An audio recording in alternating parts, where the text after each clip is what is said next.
little bit. Hello, hello. Good morning, good morning. Welcome to Startup Fest 2021.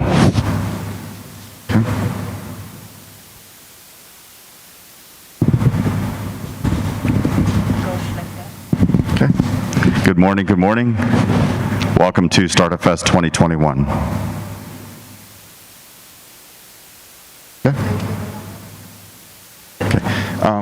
For the student presenters this afternoon, some of them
Check 1, check 2. Check 3. Check.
Just testing. We'll get started in about 5 minutes.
Okay, let's get started this morning. So good morning, welcome to Startup Fest 2021. We have an audience here in Mandel Theater and an audience online, so very much glad everyone's here this morning and welcome. This year, my name is Chuck Sacco. I'm Associate Dean of Strategic Initiatives at the Close School for Entrepreneurship and also Director of the Biata Institute for Entrepreneurship. We have a really great program for you today. We're really excited about the content we've put together. The focus of the program this year is on sustainability. This is Drexel's Year of the Climate, so we've tried to put quite a bit of content focused on sustainability, climate change, all of the things that we want to try to do to make the world a much better place.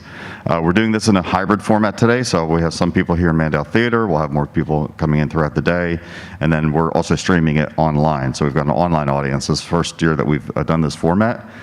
This is something, obviously last year we had a fully online program over the course of 3 days. Prior years, it's all been face-to-face. So first time we're moving into this hybrid mode, and very much looking forward to using this type of an approach in the future because it allows us to engage audiences that aren't necessarily here in the Philadelphia area. COVID-related health and safety protocols, so we're able to not do some things that we may have been able to do in the prior years, like having food at events, but that's okay. We'll work through those things and still have a great program for you today. Many thanks to our sponsors. We have great sponsors every year for Startup Fest. This year, Univest came back as our headline sponsor. They're just a fantastic partner with the event every year, and we're so excited to have them. And then Session Guardian and Graphite, also key sponsors for us this year, and helping us to promote the event and helping to bring some great programs to the event. And then our in-kind sponsors, Morgan Lewis for Law, JMS Surgeon for Accounting, the Thomas R. Klein School of Law, Entrepreneurial Law Clinic for help with legal services, and Argyle Interactive for marketing services. And again, just really appreciative of all our sponsors and everything they bring to the table for our students for Startup Fest. Please follow us on social media, all the accounts that you know and love. Tag us at the Close School and hashtag Startup Fest. I would love to see some posts, pictures, anything else that you'd like to share about the program this year. The live stream, so if you are here in the room and you need to, we lost the screen there.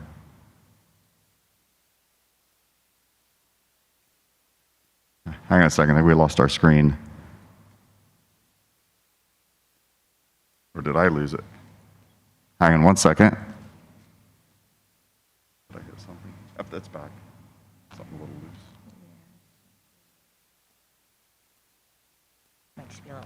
Okay. All right. We'll just make sure we're not touch anything. Social media, so again, at the Close School and Startup Fest. We're live streaming on a platform called Hopin. We're also live streaming this on the Close School's YouTube channel. So you can get the Hopin link here. You can see the interactive features of the Hopin platform that we've been using over the past year to do all of our virtual events, and again, doing it in more of a hybrid format this year. So there's the QR code to get Hopin and also the link there if you want to grab that. Yesterday, so Startup Fest is typically a multi-day program, same for this year. So we did, of course, 2 days this year. So yesterday, we had our expo, our Proving Ground Expo, a great time yesterday, showcasing many of our student entrepreneurs, our Biata Institute open house. I saw many people up there viewing our space and visiting the space. We did our annual fast pitch competition. We had a lot of fun with that. We had about 18 students doing a 2-minute fast pitch, and one of the students came away with a $500 prize, and that's always a lot of fun every year. We did a great Entrepreneurship Alumni Network panel on sustainability, and we had a number of our alums who were on that panel, moderated by Dr. Barry Litsky. And then yesterday was the kickoff of our Low Code Innovation Challenge, which was, again, very exciting. You're going to see that today at the 11 o'clock session, the output of the Low Code Innovation Challenge. We put it out there for students to pitch ideas, and Graphite GTC then built the app over the course of the day yesterday using a low-code, no-code platform. And Brian Druss and a number of other panels are going to talk about these new innovations and low-code, no-code platforms that we think are very exciting for student entrepreneurs and are going to be probably the way of the future in years to come. So for today's schedule, we're doing today from 10 to 11, we're doing Tech for Change panel, how social media can champion social change. Then we have our 11 o'clock, our low-code, no-code sustainable innovation panel. 12 to 1:30 break, 1:30 to 2:30, our keynote address, Robin Thorne, who's a great individual. Had dinner with her last night. She's a Drexel alum, chemical engineering alum, actually, and but has a great focus on sustainability. Is also a founder of an organization called Demo Chicks. So we're very excited to hear from Robin today. And then from 2:30 to about 4 will be our big annual competition, the Biata Institute Incubator Competition. You're going to be hearing from 6 students who are going to be presenting their ideas and going for $25,000 in cash prizes, plus the in-kind services from our sponsors. We're doing a bit of a game called Who Wants to Be an Entrepreneur? It's kind of like Who Wants to Be a Millionaire type game, which is, we've run that in the past. It's always a lot of fun. And about 4:30, we'll announce the winners of the incubator competition. So that's how things will be rolling out today. So with that, I'd like to introduce our first session. Session number 1, Tech for Change, how social media can champion social change. This is essentially a discussion on how social ventures can use social media platforms for their cause. And we have a great team from Argyle Interactive who are going to be running this session for us today. So I'd like to call up Logan and Zach from Argyle Interactive. Applause, applause. You can use spacebar or use that. Okay. Yep.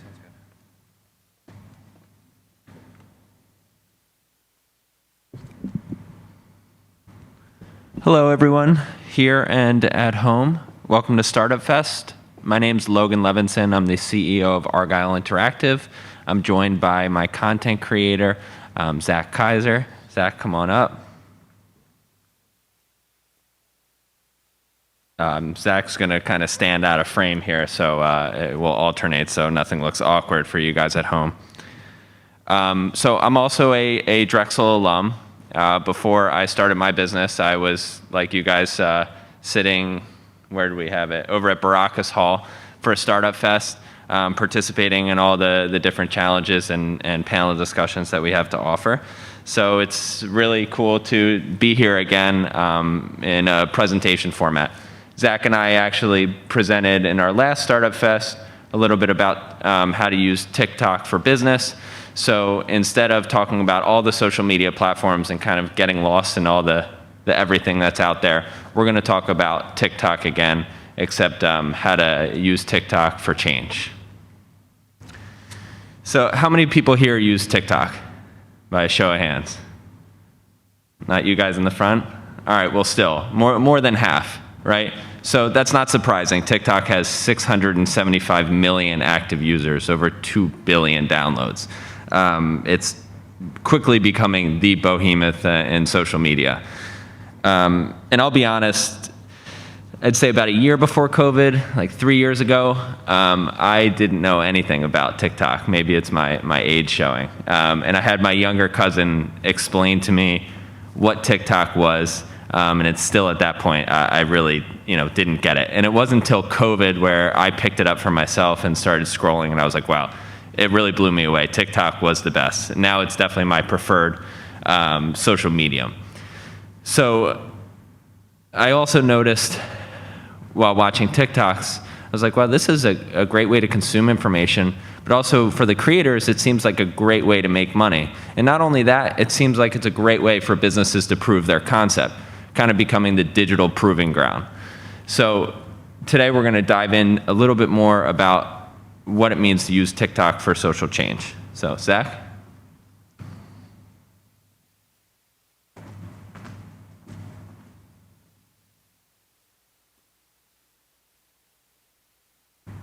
So understanding the TikTok algorithm as a creator, you don't need to be a professional video editor or have like an understanding of video editing at all. All you really need to get started is just your phone, and you can edit videos right in the TikTok app. But before starting to post on TikTok, I'd actually recommend that you record and save multiple videos so you can stay to a consistent schedule. Because on TikTok, having a schedule is key to letting the platform know that you're going to continue to put out content and they should promote your page to the rest of the algorithm. The goal on TikTok is to keep people on the app. So by creating content on a consistent schedule and telling a good story, you're doing just that. And by telling a good story, having people engage with your content, like in the comments, liking, sharing, and saving it, that shows the TikTok algorithm that they should share it to more people to keep more people on the app. staying updated on hashtags, trends, popular songs, and challenges is also a good way to get onto the TikTok algorithm. There's hashtags with over 1 billion views and songs with over millions and millions of shares. So if you're a new creator, posting your first video, you might not be on the algorithm yet, but if you include some of these pieces of content, it shows the algorithm data that people have already consumed and already enjoy watching. So by adding it to your video, it pushes it to a bigger audience into the algorithm more.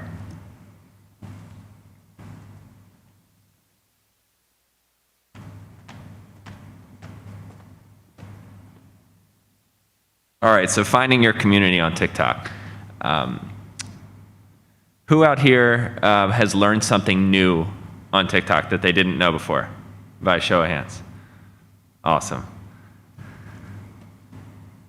So TikTok communities, it's interesting because when I'm scrolling on TikTok, I'm always getting really down the rabbit hole of these TikTok communities. I belong to so many that I didn't think that I would belong to, right? Sustainability, innovation, business, but all the way down into like animal, cat videos, right? Funny story, our neighbors had a stray cat have kittens in their backyard just the other day. And I texted them and I was like, oh, you got to do this, this, this, and this, because I had seen a TikTok like 2 days earlier what to do with stray kittens if they give birth in your backyard, right? So on top of finding that niche community that you have, there's other ways of developing that community, right? It's using the same audio, participating in the same trends, sharing similar information. And all of this is important not just for organic content creators, but also when you get to producing your ads as a business. Unlike Instagram, Facebook, right, how those apps work is if you comment, like, or share one of those photos or posts on the app, then the app kind of has an idea for what you like, right? But when it comes to business, you're not going to necessarily like or share another business's post. That's not like natural behavior for us. You usually look at it, and even if you do like it, you're not physically liking it on the app. On TikTok, if you watch an entire video, that's one strike in the, I like this content, TikTok, please send me more column. If you replay the video, watch it again to try to hear something that you didn't hear the first time. If you click into that person's profile to watch part 2 of the video, these are all ways that TikTok now knows you're a fan of that content, and then they can forward you that content, right, in an ad. So on Instagram and Facebook, how we understand the efficacy of our ads is how many people liked or shared that ad, or how many people clicked to it to actually go to the final destination. But for TikTok, it's really how many people viewed that ad and the brand awareness. And TikTok does a great job of helping us to understand who is watching that and what our community is.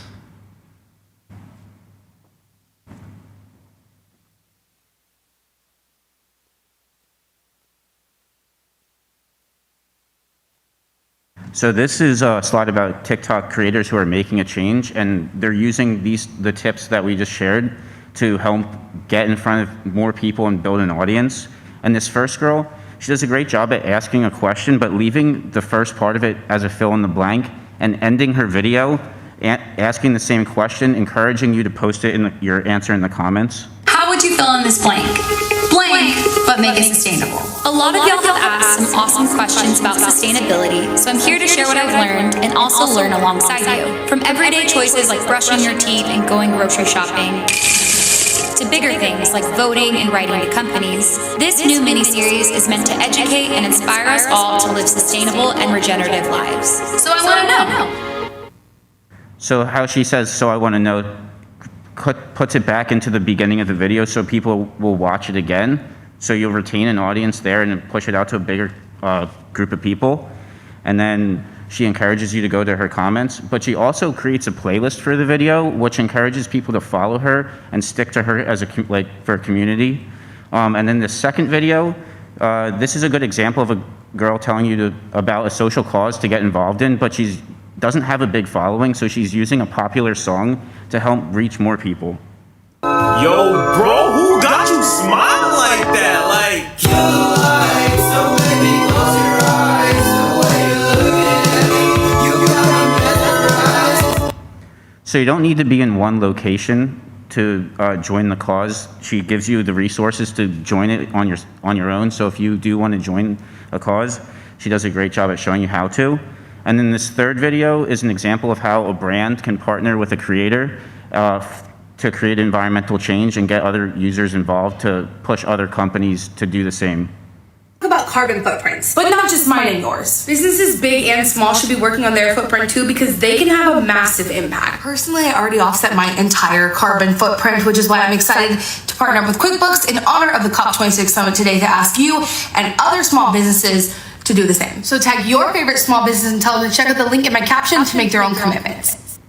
And then this last video is just an average TikTok user, but she catches you with a quick hook and is really fast with her with how she gives her tips, which is a great example to keep a user engaged. And then the last tip she gives is a call to action to join a movement for the environment. 5 things you can do to help our planet. Number 1, eat at home. If you have food at home, eat it. Food waste is a massive problem and wastes valuable resources. 2, get your fruit and vegetables, I mean. Don't buy produce that's in plastic packaging. Bring your own bags and choose products that are nude. Number 3, eat less meat or no meat. But Tara, you're a farmer. I know.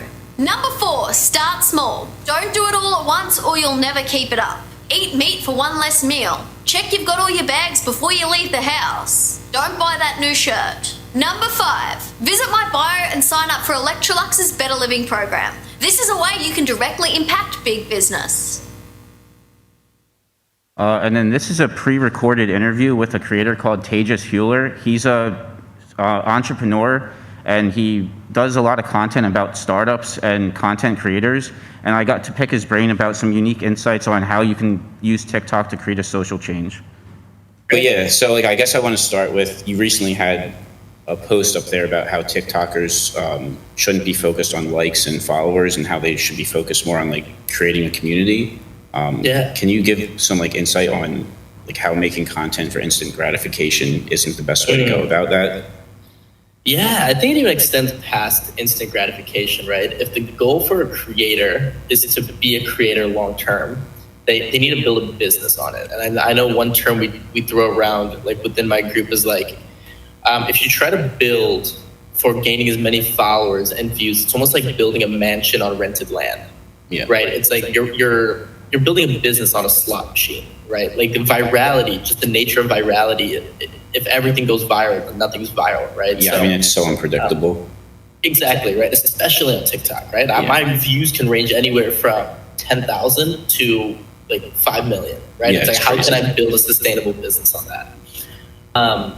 So what I think the next iteration of creators is going to be is, okay, if that's the way, if that can't happen, then you have to build off kind of the 1,000 true fans model. Yeah. Right? 1,000 true fans, these people are riding and dying with you, give you $100 a year, right? That's a 6-figure revenue source, right? So you take that and you can expand, that's a community at the end of the day, right? So it's building that, not chasing the numbers, rather chasing connections, right? And like a better word's community.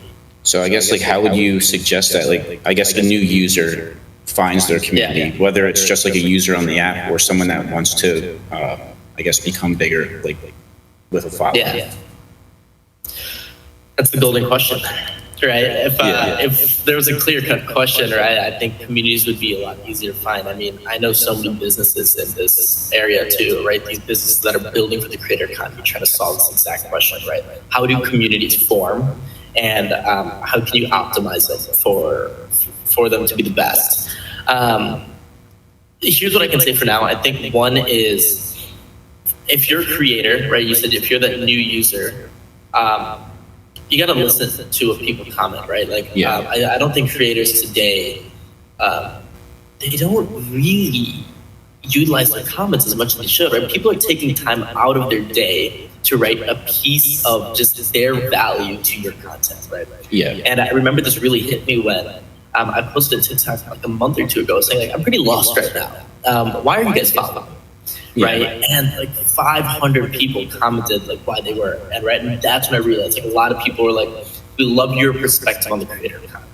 We're here to just watch someone follow the American dream, right? Chase the American dream, right? Yeah. And that's what a new game is. I have a bunch of people that are either looking up to me as like their friend going through the process or almost like a role model going through the process, right? These are all aspiring creators or entrepreneurs. That's the start of a community, right? The hardest thing to do right now is do this by yourself. Let's all grow together, right? Specifics on how to optimize that, man, you tell me. Yeah, I mean, if someone's taking time to like comment on a video on TikTok, you know you have a good follower there because TikToks are just scrolling. 100%. And I mean, there's so many people right on the app that have more followers than I do and more views, right? But the one thing, those aren't the metrics I look at anymore. Yeah. Right? The metrics that I like to look at are how many of the same people are coming back to my videos on each time, right? Like how many people are commenting on every single post, right? That shows, okay, they're really following my journey. Or how many likes does the top comment have on your because that's like people going in and viewing what other people are saying, and those people are your community. Those people are 100%. Those people are not only like they could swipe whatever they want, but instead they chose to go into my comment section, read what people are saying, and even engage on top of that. Interact with other users that are liking your stuff, which is cool. So that's how you get like, I guess you can see your community in that way. Exactly. And then I guess like on TikTok, how can you promote a community, I guess, and use that community to create like an actual positive change, like off the app?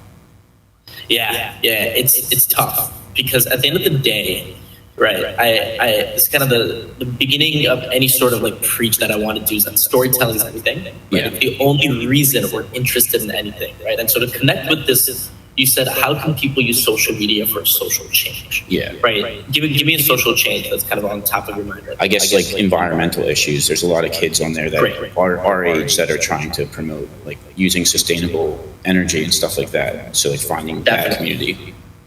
100%. Right. So environmental change is a great word. Right. It's weird to think about. The people, like everyone wants to support environmental change, right? Or we'll see. Like I know there's the people that don't believe in climate change. Let's just say that in that blanket statement for now.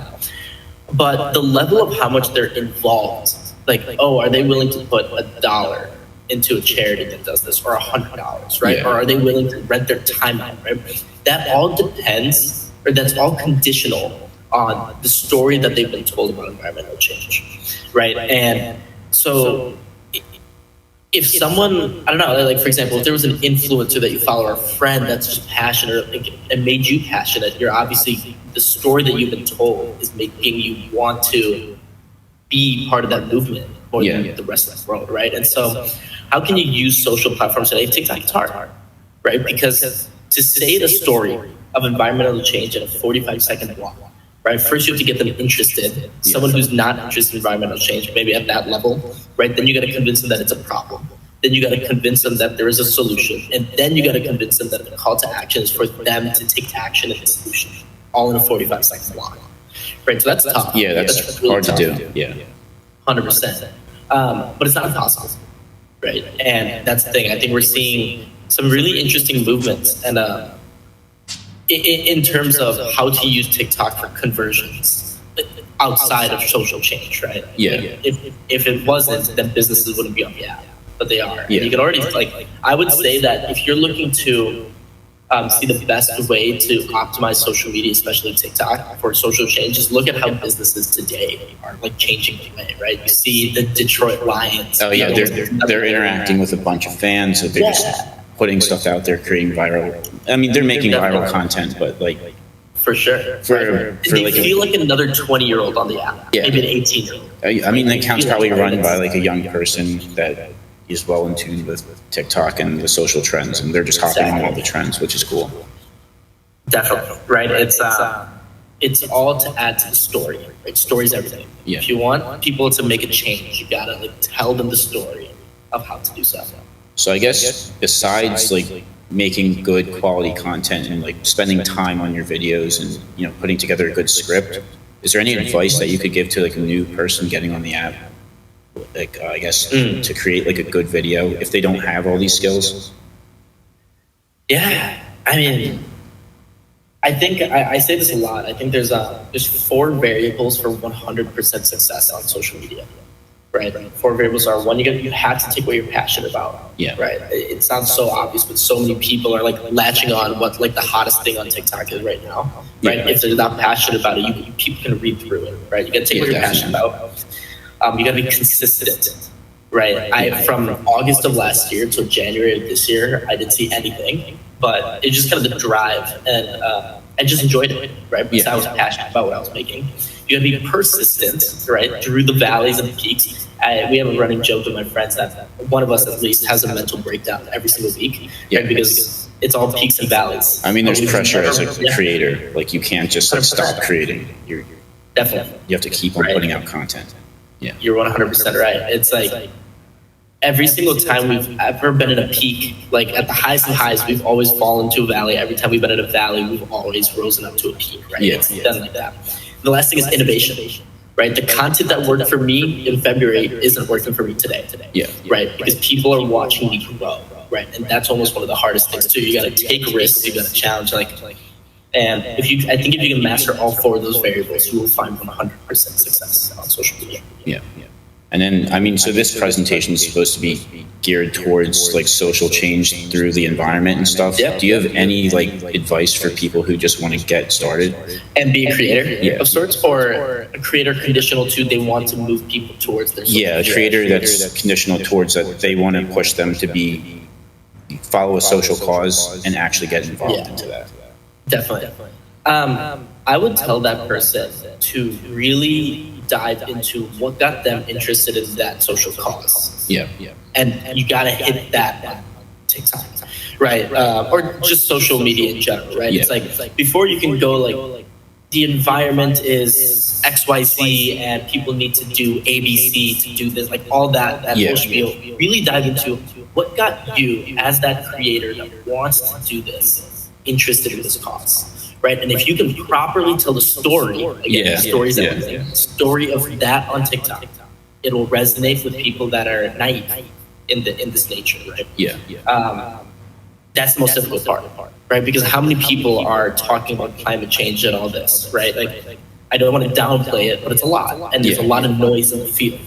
But we all as humans want to connect with others, right? That's just like psychological, right? And we connect with stories and emotions, and there's probably stories and emotions on why you as the creator are connected to you, like why you want to do that. Yeah.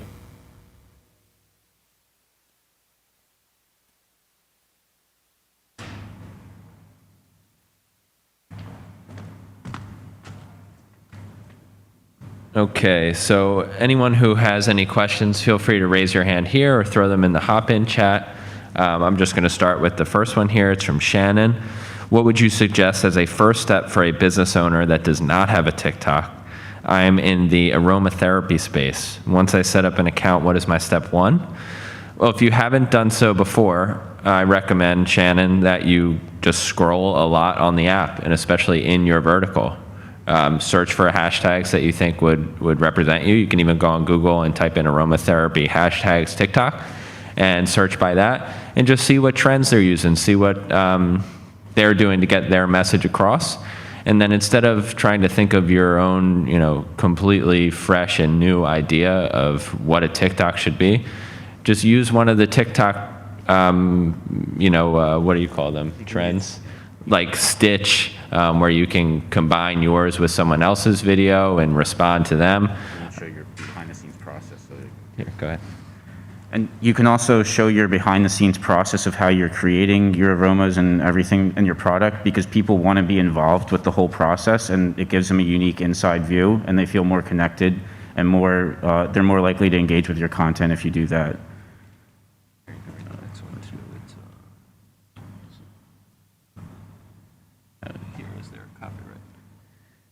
And then Shannon also said, is there a copyright on TikTok for using those popular songs in your clips? The TikTok app actually has a bunch of songs that are on Spotify and Apple Music already preloaded into the app, but if you wanted to use your own sound, you could. There's no copyright. You're not going to get sued for using someone else's TikTok sound. But if you did, sometimes TikTok will mute your sound at a later date, but there's no way to actually really tell if they will do that. And then, is there an ideal time for a video clip? 30 seconds or a minute? I think if you're getting started, audience retention is really important. So having your clips below 15 seconds or 20 seconds is a good place to start. But as you gain an audience and they're more connected to you, they're more likely to watch your whole video, whether it's 30 seconds, a minute, or up to 3 minutes. Yeah, I mean, everybody who spends time on TikTok kind of knows the tricks that are out there, right? By putting like part 1 on the video, so you know there's a part 2. So if you like the content, you're probably going to click to that person's profile and check it out. If you think about trying to get, how does TikTok work and how does TikTok forward people more content of yours? And the one big thing is if you finish the entire video and even watch it again or watch some of it again. That's a huge component. So if you can kind of, I hate to say this, but trick the user into watching your video again, that's going to really allow your video to gain some steam and your profile to gain some steam. Another question from Shannon is, when I first started with social media, I saw it as a presence and brand recognition. I just want to build content to help people. My sales have been more face-to-face. What is one way TikTok can be used to generate more sales without coming off as ingenuine and salesy? I mean, being creative is one of them, but number 2 is I would look for other content creators that already have a following and, contract them or collaborate with them and see what they think. TikTok also says don't make ads, make TikToks. So you shouldn't make an ad specifically for TikTok. Or have a sponsored video. People are more likely to skip it if they see sponsored. But if you make an account specifically for your product and you just make videos showing it off, people are more likely to want to buy it. You can leave a link in your bio and people will, or you can direct people to that link at the end of your videos if they do make it there. And they're more likely to buy your product in that sense. So I follow someone, a business, I think they're called like Lumber Yard or something like that, and they make baseball specific ceramic goods, right? So they'll put like a baseball mitt or a baseball bat on a coffee mug, and it's just a pretty simple idea, right? And you wouldn't think that they would be able to have a marketing strategy on TikTok that would be able to sell their product, but it's a group of younger guys. I think they're in their mid-20s and younger girls as well. And they hardly ever talk about their product on there. They do fun videos. They keep up with the trends. They do one that I think is really funny. It was like, what movie is this? And then they give them a description of the movie in a way that you would never think of that description of the movie to be. They latch on to certain aspects of the movie that you have to really figure it out. They will give you like an outline of a country and they'll say, what country is this? And then each person in the business, they profile each one of them. So it gives you that personal approach to kind of really like the people who are at the business. And then next time you think of, I'm going to get a gift for someone who likes baseball, I think of them right away.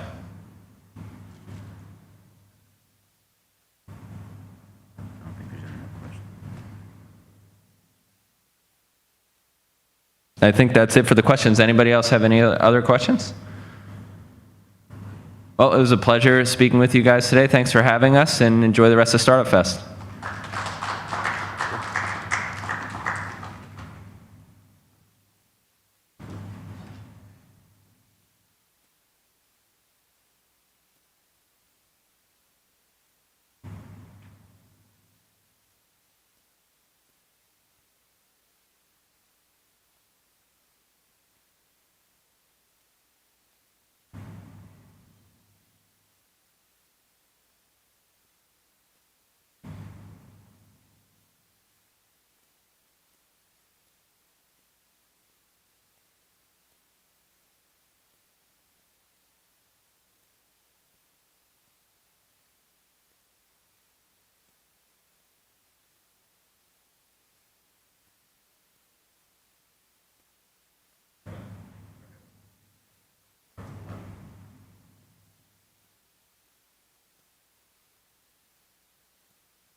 Okay, for anybody who's online, we'll start back around 11.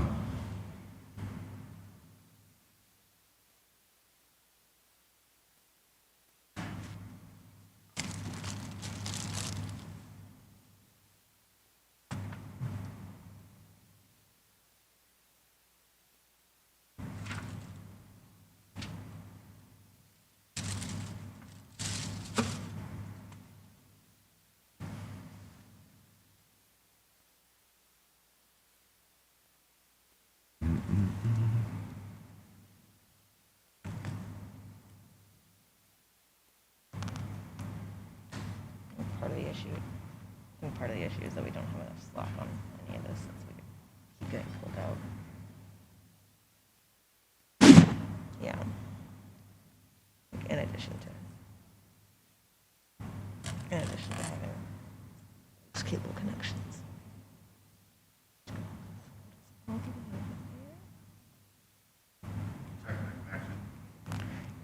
Yeah.